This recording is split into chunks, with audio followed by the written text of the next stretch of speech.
काल एका तरुण पेशंटने विचारलं की सर मी काल जिम मध्ये गेलेलो आणि त्यांनी माझ्याकडे कार्डिओच्या सबस्क्रिप्शनसाठी वेगळे पैसे मागितले. तर आपण ज्या एक्सरसाइज करतो त्यांना कार्डिओ का म्हटलं जातं? तर हे लक्षात घ्या, आपल्या शरीराचं एक इंजिन असतं. त्या इंजिन म्हणजे काय तर हृदय. ज्यावेळी आपण एक्सरसाइज करतो, पळतो किंवा काही स्टर्नस काम करतो त्यावेळी आपल्या शरीराची ऑक्सिजनची डिमांड वाढते. अशा वेळी आपले फुफ्फुसे जास्त एक्सपांड होतात, ऑक्सिजन बाहेरून घेतात. हे बाहेरून घेतलेलं ऑक्सिजन रक्तामार्फत आपलं हृदय हे सगळ्या शरीराला पोचवत असतं.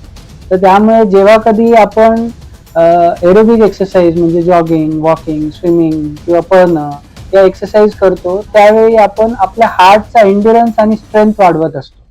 त्याच्यामुळे या एक्सरसाइजेसना कार्डिओ एक्सरसाइजेस असं म्हटलं जातं.